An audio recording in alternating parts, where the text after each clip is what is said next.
Well, thank you everybody for joining us this afternoon. So today we're going to be talking about faculty first analytics, how KCU built actionable post-exam reports with Enflux. Before we dive into a little bit myself and Felicia, a couple of quick housekeeping items. All participants are muted by default today. If you do have any questions that come through, go ahead and put them in the chat. We will do our best to try to get to them. I do also have Jake from my team as well here on the call who will try to get to some of those chats if he is able. In terms of questions, Felicia and myself will look to do questions at the end of the session today just because we want to make sure we have time to get through all the content in a cohesive way. If in the event there are tons of questions and we don't get to all of them on the presentation, we will also do our best to follow up with individuals via email. Again, we are recording the session. A copy of the PowerPoint will be included as part of the session recording follow-up. And with that, we are going to go ahead and get started. So first and foremost, some introductions. Maybe a lot of you know me, but my name is Stacy Miller. I'm the head of customer success here at Enflux. I work with a lot of you from learning how to use the platform to training to just best practices. But we're doing something a little bit different today, and I'm super excited to partner with Felicia here on this webinar. I've been working with Felicia for almost a year now, I think, and we have done a lot together with their Enflux account and helping them really find ways to enhance their assessment processes and their student success. So I'm going to go ahead and turn it over to Felicia, who's going to really be the star of our show today, but I'll let her introduce herself a little bit, and then we'll start rolling into the exciting content everybody came here to listen to. Good morning, everyone. So as she said, I'm Felicia Graves. I am an exam services and analytics coordinator here at Kansas City University in the College of Osteopathic Medicine, and I'm very excited to show you what we've come up with today. And we're gonna just have a lot of fun showing you everything we've built today. So here we go. Awesome. So, Felicia, we had kind of talked with you and brought you here to tell us the story of how the reports you're going to walk us through today really came to fruition and came to be. So, can you tell us a little bit about some backstory of where KCU's College of Osteopathic Medicine was before the post-exam reports that you've been helping deliver through the help of Enflux? Absolutely. So before these ports were developed, it was really an exam soft based idea. And what would happen is myself or another member of my team at the end of an exam, we would go in and we would manually pull an item analysis. We would look for any question that needed to be flagged for the idea of a potential miskey or anything that was poor performing. And after that initial item analysis that was done by myself, or like I said, another member of my team was completed, that item analysis was then sent out to the course director and any faculty that was on the exam, the appropriate stakeholders, the assistant dean of curriculum, and then just a couple of others that were tossed into the mix that needed to be able to look at that item analysis. Some conversation would be held to kind of really make sure that everyone was in agreement of why those questions were flagged. We would determine if points needed to be given back for a potential miskey, or if the item really did need to stand as the data was showing. Once that conversational piece was completed, we would go ahead, finalize student scores, issue those student scores, and then if you're familiar with how ExamSoft works, we would go ahead, finalize, and then issue what's called a Strength and Opportunities report to the students, or as we like to call them, S&O reports. And then that information would be more or less safely stored away until it was time to start building remediations, or really put away until that course was time to be built again and time to start looking at the data to again prepare for the course as it comes up in a cycle again. Awesome.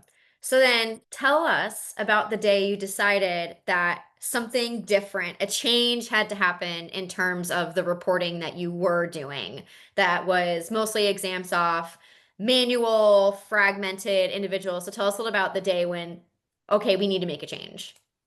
Ah, yes. So that day was both a blessing and a trouble, if we really want to be honest about what happened there. So, we're a place that appreciates predictive analytics. We live by them, but sometimes predictive analytics isn't as predictive as we would like it to be. So we had an exam go in a way we did not anticipate. And so when that data came back and it went in a direction we didn't anticipate, obviously myself, other analysts, the course director, curriculum, everyone said, whoa, what happened? And we wanted to know why. But unfortunately, referring back to that item analysis piece, it really didn't give us the answers. And so, in that, I really want to reflect on the fact that here at KCU, our mission is, improving the well-being of the communities we serve. And we really live and breathe that idea every day. And so we recognize that that starts in-house. So having that happen to us, we all were like, man, we've got to go back to the drawing board because we're not making that happen, and we need to make this happen. So we started having conversations and asking how do we get back into the right direction so this doesn't happen again. And apart from all of the conversations that we were having, we really didn't have the answers that we wanted. So with that, I'm going to take a second. I'm going to brag on Stacy. I'm going to brag on her predecessor, and as one of the champion users, as Stacy likes to call power users here at the university. I kind of went into Enflux, and I started doing some digging and tried to pull out the best pieces of the puzzle of what the dashboards could do, and really tried to drill down and find those genuine whys that we didn't quite have yet here at KCU to find out what happened on that exam, because we want the best for our students. What university doesn't? And we wanted those genuine whys. The faculty wanted to know, curriculum, deans, everybody wanted the whys. So I was very fortunate. I found some great things. That's what we're going to show you here today. I took it back to my boss, and he literally said, whoa, where'd you get this? And I got to grin and say, Enflux. He shot it over to our curriculum guys. Whoa, where'd you get this? I told him Enflux. And, it kind of got spread to everybody that wanted to see it. Everyone's very happy about the fact that it was short, sweet, to the point, but it actually gave us the whys of what happened. So from there, it has now become a paired process. We still run our item analysis out of ExamSoft because that's obviously a great tool, but now we have this other report, and it's really just become a great paired practice that we're very fortunate to have, and we've really grown to appreciate what this report's given us. Awesome. So with that idea in mind, let's get into it, shall we? So as we start to show you everything here today, I want to make sure that everybody understands we're going to show you this in two different views and in two different concepts. You obviously have to understand that everything we're going to go get is inside of the Enflux dashboards, but a best practice that we do here at KCU is we go ahead and export everything out. So you can see it in an Excel view and then obviously the dashboard view. So we're going to kind of be bouncing back and forth between those ideas. So right here, starting out, we're going to take a look at an in-dashboard view, and this is found inside of the assessment and item effectiveness dashboard. But when you export it out, it becomes % correct by item. That's what it kind of self-titles itself as. So inside of assessment and item effectiveness, when you click into the dashboard, you're going to see this beautiful big screenshot here. And when you go in and you want to start to get the data for your faculty, the very first thing that you're going to have to do is click on that courses list at the very top, and then it's going to give you a drop down of all the assessments that belong to that course. So you can see Stacy's kind of circling that for you. And so whichever exam you're looking for, it's very easy to operate. All you have to do is click, and then here in a second, we'll get to it. It's going to pop out a whole lot of really great data, but probably the best feature is the bonus image that you see here.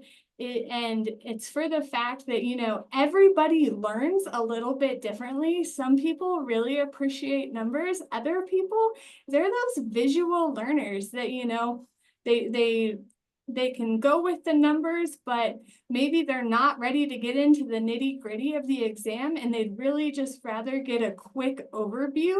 And that's where this bonus image comes in, and we include it on the report every time. It's a beautiful bell curve. And Stacy, she's going to elaborate on it for us and tell you a little bit more.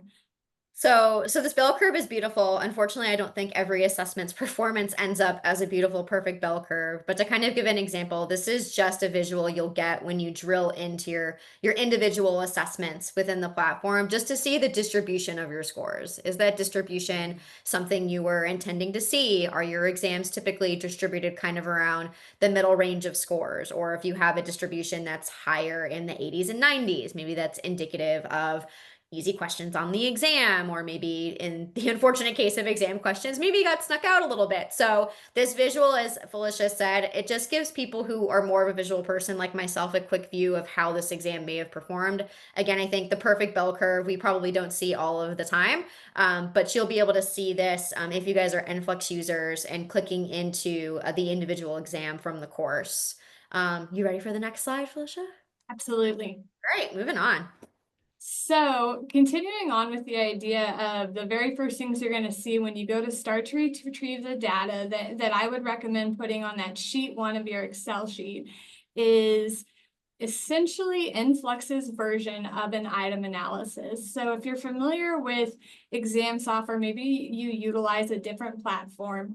This is very simplistic. So here at KCU, we're ExamSoft users, so I'm going to speak to that idea. When we go to look at an item analysis, those item analysis become anywhere from 30 to 50 plus pages of data to go through. And though they're super fun to look at, you know, asking faculty who are very busy and many other departments that just have a lot on their plate, that's a lot of extra data. So what makes this so beautiful is, as you can see here, talking about that top image again, that's the in-dashboard view. Everything that's going on there, you've got the item ID revision, and then reading horizontally across all the information about that ID in one simple line.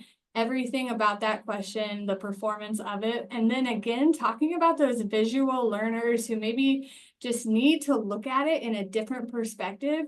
It's very easy to tell how it did. So you can see that item ID 24731, 59% of the cohort got it correct, 41% got it incorrect. So even without having to read those numbers, if you get into the full platform view, you can very quickly see how all of these IDs did without really ever having to get in again to the nitty-gritty of the performance of the exam.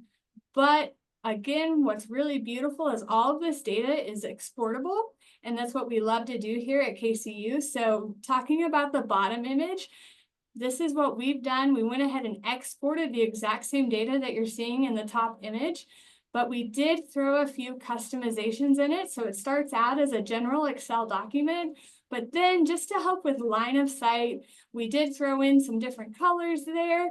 And then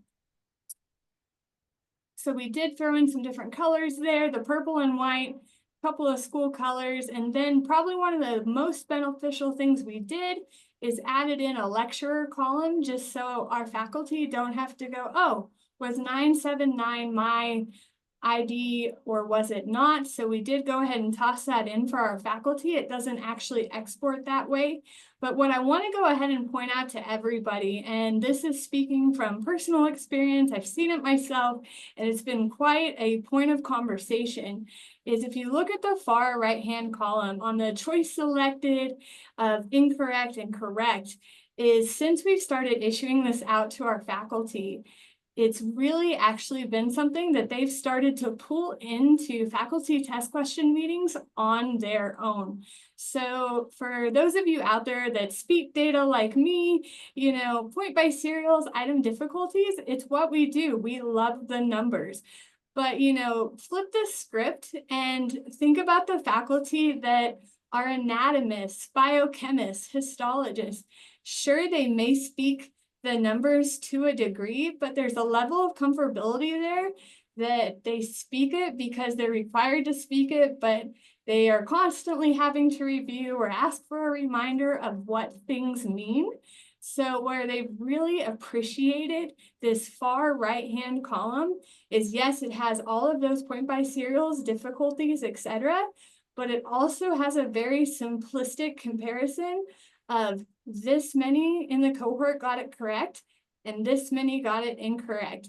And like I was saying, I can't tell you the number of times since we've started issuing this report that people have come to the table and they said, I updated this distractor or this question stem because I saw it in the Enflux report, and this is why I made this update.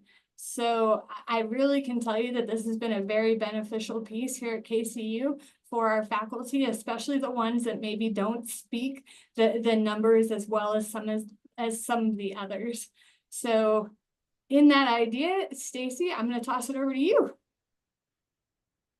Oh, I lied. I got one more now, and then I'll toss it over to Stacy. Let's just getting excited about the part that makes me excited. There's a really great slide coming. It's the truth. You're gonna love it, I swear. So staying in the assessment item effectiveness dashboard, this is on the exact same view. You don't have to navigate anywhere. It's just this one area has so much to offer. We go ahead and set it up as sheet 2 in an Excel document, but it's found on the exact same screen in the dashboard. So again, if you take a look at the top image, it says assessment item recommendations, and that's exactly what it is for your faculty or whoever's looking at this information. They're simply recommendations that maybe you should be considered if those particular item IDs are going to be taken out again. So if you look at simply that first line, the item ID 27207, item distractors D were not selected. Consider making these distractors more distracting. So all that's going on is Enflux is giving us some very simple ideas of how to make that question perform maybe just a little bit better. And then again, at the bottom is an example of what we're doing here at KCU, just to maybe customize it a little bit. You can see that we've added in a lecturer column to help our faculty out in navigating whose ID belongs to who, so they don't actually have to go back and reference whether or not that ID belongs to them. So with that, now I'm gonna let Stacy talk to you. All right, so I want to talk about tagging, and this is not a unique KCU item, but for those of you who are ExamSoft users or are familiar with ExamSoft, tagging is a really important concept when it comes to your exam items, your exam questions, and making sure you're able to track how well your students are performing on those concepts. So kind of some of the next couple slides, I want to say that the importance of tagging in the context of how Felicia and KCU have pulled these reports. I think a big section of how valuable these are does come from the fact that they do tagging, they tag really well. And so that's why I like to say it's everyone's favorite subject, because I feel like tagging can be very polarizing. And again, for me, it makes me excited because I'm a little bit of a data nerd and a category nerd. And so Felicia's going to talk a little bit on the next slide about what their category tagging process looks like. But what I do want to say is to get a lot of value out of our reporting, it's important to tag if you are using ExamSoft. And hopefully in the future, we'll have some other exciting tagging capabilities. There is something we have now here at Enflux that regards to tagging that we'll also touch on a little bit. That'll kind of make tagging a little bit easier. And so with that, I'm going to go back over to Felicia and she'll talk a little bit about the tagging they do, how they do it. And then I'll also be back with some other little exciting tidbits about how Enflux can maybe help you with tagging. Okay, so as she said, everybody's favorite subject, tagging. So I'm like many of you, I attend these webinars quite frequently. I know that there's consistently questions about recommended tags or how do we tag, etc. So as I said at the beginning, I work in exam services and analytics. So a little bit of what that means is I actually work on a team with 6 individuals. And one of our responsibilities is we are caretakers essentially of a question bank of about 34,000 questions in ExamSoft, but we do not solely do all of the tagging. It is very much a collaborative effort with our faculty. So we did not always exist here. We only came into existence a handful of years ago, but we do work very closely with our faculty and making sure that these 8 tags that you're looking at are on every exam. So yes, I am aware there's only 7 bullet points. The 8th tag is actually the exam itself, so it's hidden up there in the title. I promise I can count. So with that idea, what we do is everything is put into a folder, and then before it's pushed over to the assessment copy, we make sure that each one of these tags are accounted for. And the reason I'm telling you that is here in just a couple more slides, I'm going to show you what we like to call sheet 3, the category performance. And this is where, when I was telling you we had an exam perform in a way we didn't expect, because we did have these tags in place, we were able to sit down, have some great conversations, and say, hey, this is where the holes were. This is where we need to have some conversations. And we were able to truly understand what happened versus just looking at an ID revision number and the performance of that ID. Having these in place really gave us some answers that if we didn't have them, we wouldn't have ever been able to get to those answers. But before we move on further, I do want to take a second, and I'm going to brag on Enflux. I'm going to brag on Stacy because she's the one that got us on board again. I'm going to brag on her one last time. The idea of Bloom's taxonomy, that is something fairly new here at KCU. And the way that we're doing that is through the use of Competency Genie. We're very happy with it in the context of, so though we have a collaborative effort in tagging here at KCU with the exam team and our faculty, so if a question is new within, say, the last 1 to 3 years, the question really does have primarily these 8 tags that you're looking at. However, if a faculty member decides to use something that is quite old in the bank, say maybe has an ID number of 922, myself or another coordinator may get in there and I might have 18 tags to pull off. So what's really been quite wonderful about the Genie is as I'm running it simultaneously as I am cleaning up tags, I'm never sitting there waiting on the Genie. By the time I am done cleaning tags that are quite old and we no longer use, the Genie has done its job, and then all I'm doing is adding on its recommendation, and then I'm proceeding. So it's really become quite a 1-2 punch, and it's helped us expand our curriculum map. We've been very pleased with how it's been going. And so it really has been an extra added piece of the puzzle to how we tag here at the university. And I know Stacy's going to show you another functionality of it. And then we're going to get on to the true bread and butter piece of this report. Yeah, so for Competency Genie for KCU, they've been leveraging our Chrome extension, if you will. So it's a Chrome extension that is downloaded to Chrome, and it will work in either ExamSoft Legacy if you're a Legacy client, or in the ExamSoft Enterprise portal if you work with Enterprise.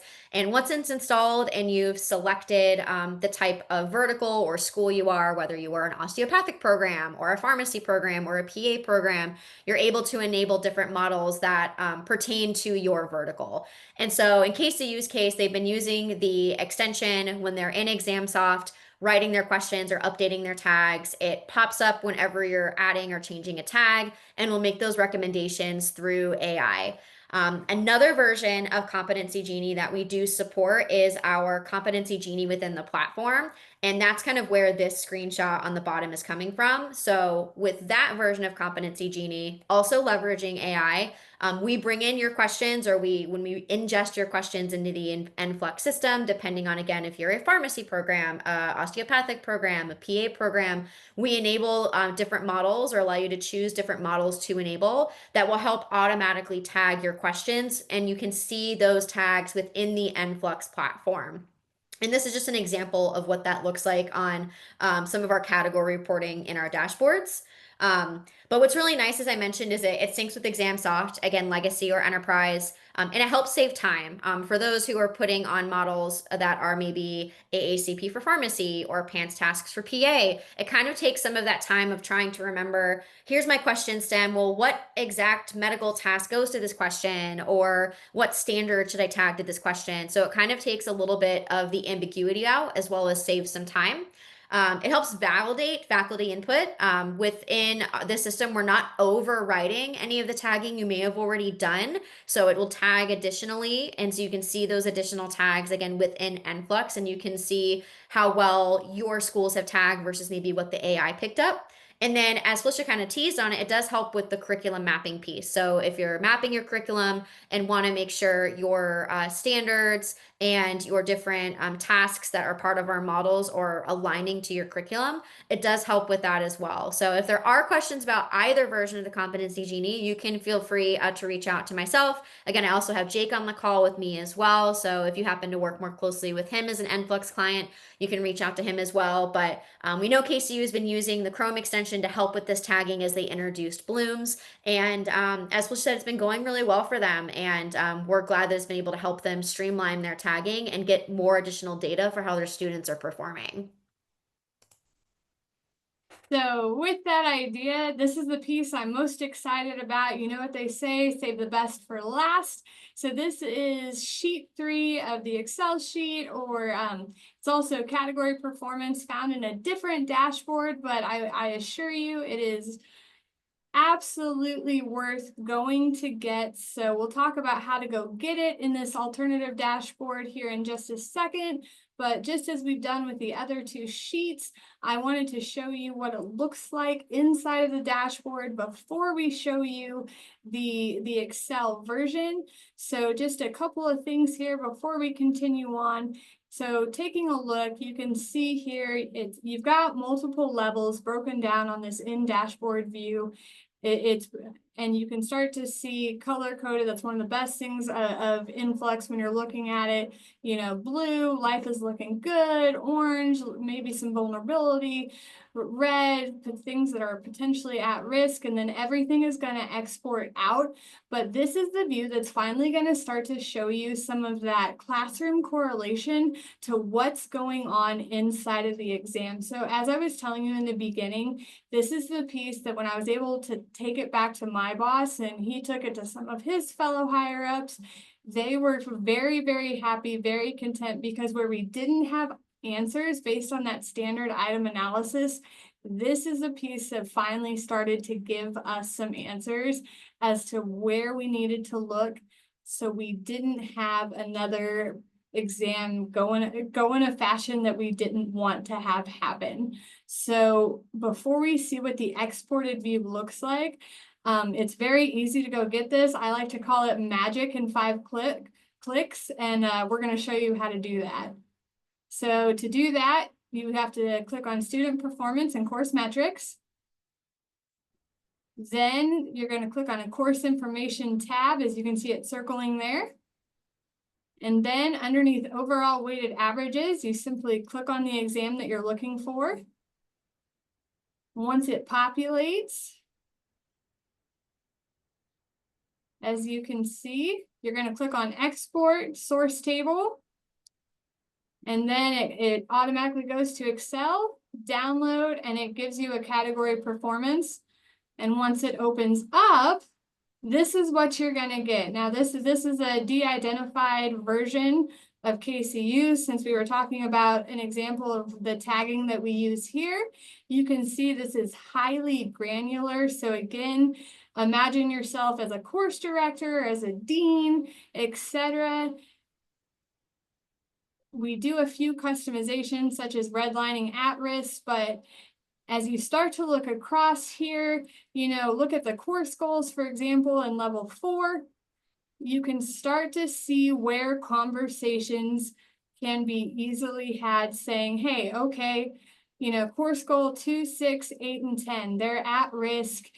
Go to your, as a course director, we're talking to your team and saying, what can we do to move these from at risk and get them where they are not at risk. And, hopefully your faculty team is going to have some really great ideas on how to make that happen. And, it breaks down into the lectures for the same idea, but, even looking down at the lecturers.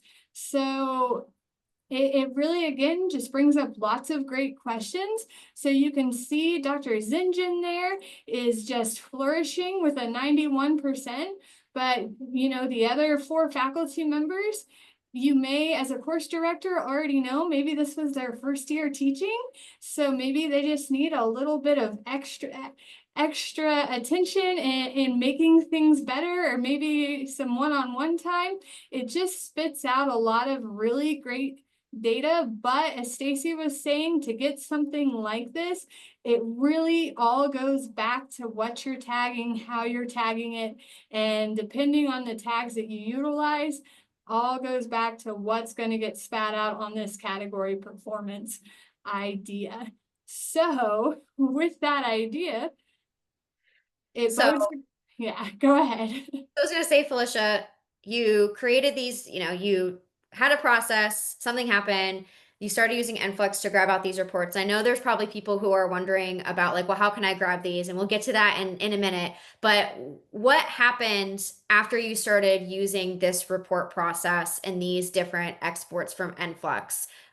What did that change for your team, your leadership? Tell us a little about what changed after you started doing this. So with anything new, there's always growing pains. There's always a bit of reservation. I would be lying if I said there wasn't. But something that we did try to do in a best practice is we did not give these reports to everybody immediately. We started with a small group, the exam team, our curriculum guys, and our course directors. And the course directors were allowed to give them to faculty if they wanted to. And, we made some small tweaks and got it to the state these reports are at now, such as, redlining, etc. But as we started to genuinely understand the worth, we started to issue these reports to additional stakeholders. We started to issuing them to all the faculty and having more conversations. Training started to happen. The phones started to ring as faculty started to say, hey, I saw this report. Can we talk about it? What's the correlation from sheet 1 to sheet 3? And they started asking questions. Then next thing you know, they start saying, hey, I made this adjustment because of what I saw on Influx, where before, I can tell you, sitting in a faculty meeting, usually it was, I went ahead and updated because I hadn't updated in a while. There wasn't any, maybe there was some foundation to it, but it wasn't something they were willingly vocalizing. And now, as we have continued to train our faculty and they've continued to ask questions, it's really become quite a collaborative effort that has just continued a network across the campus where it's really just become a spitfire of conversations that people want to know what's going on, and they've appreciated seeing such transparency in the data of, oh, these are how my lectures performed as a cohesive set. Oh, this is how this is functioning, because they've never seen data that has been so granular before. So with that, one of the ways we've started to teach them is through some BYOC dashboards, if you'll that are also, it's a really fun Influx feature, because I'm not always available, the rest of my team is not always available. So sometimes we direct them to this fun little feature that Influx has. And also, again, as we've talked about, everybody learns in different ways. So sometimes people would say, hey, do you have a way that maybe I can just go take a look myself? And so we try to store many of our how-tos in these BYOC dashboards. And that's also been a really great resource where, again, my phone will ring. Hey, I found this. Can you tell me more about it? And it's just been a really, really great training tool. So with that, I know Stacy's going to tell you what's in store for everybody. Yeah, so I know for the purpose of this webinar, we weren't going to walk through the exact way of like how to pull these reports. So a lot of you are probably wondering, this is really great, but can you give me a click by click of how I do this? So with Felicia's partnership and the permission from KCU, we actually will be able to provide the user guide that Felicia created for her teams that lives in their bring your own content dashboards of how you could pull this exact report, how it's built, what to export. So that's something that we'll be sending out as part of the webinar follow-up. So a huge thanks to Felicia as well as to her leadership for allowing us to share this because me personally, having come from academia, I know that there are so many different ways we're all doing things, and being collaborative and sharing across the different groups of people, I think is really helpful. So we're lucky to be able to share the PDF of this.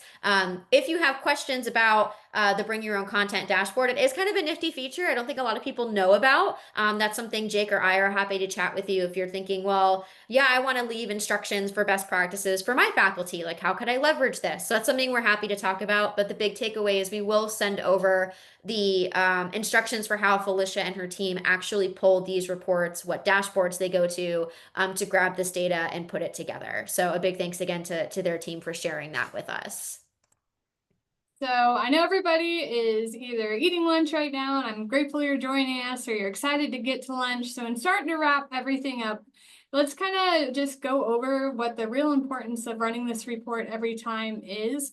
First, starting with the idea of that sheet one, the item analysis, the ExamSoft item analysis does give a completely different view from the Enflux item analysis, but it's just another view, and it's simplistic, it's quick, and it does give a different visuals. So for a lot of different reasons, it's definitely worth taking a peek at the Influx view.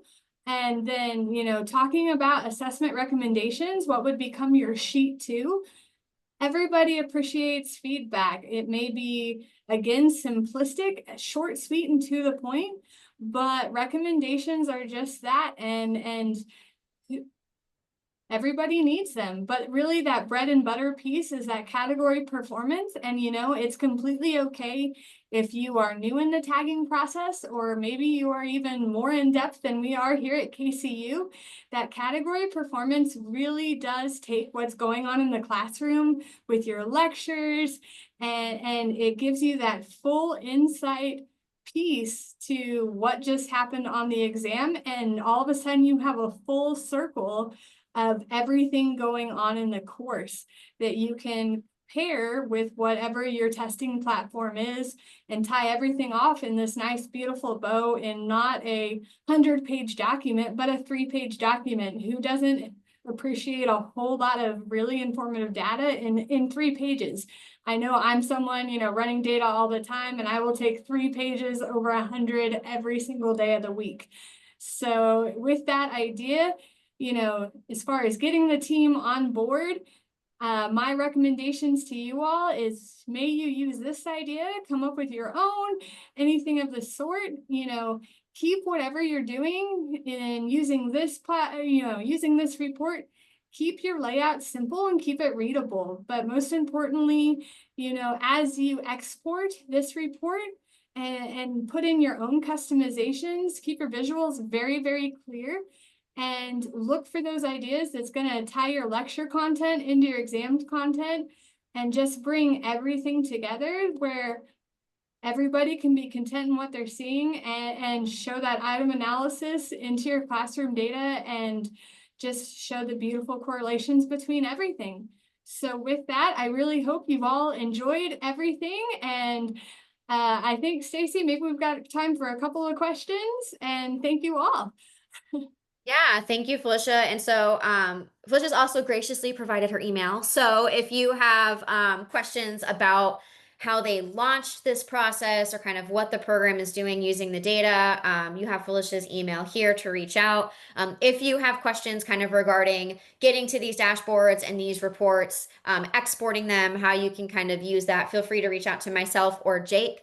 Again, we will be sharing the PowerPoint, the recording, and then as well the document of how KCU is actually doing this process. I actually don't think we have a ton of questions. I think everyone was just super engaged to hear what you were saying today, Felicia, which is awesome. But if you do think of questions, please feel free to let us know. Again, I want to thank Felicia a ton for joining us today and sharing this. I know I was really excited when I saw what they were doing with these reports out of our platform.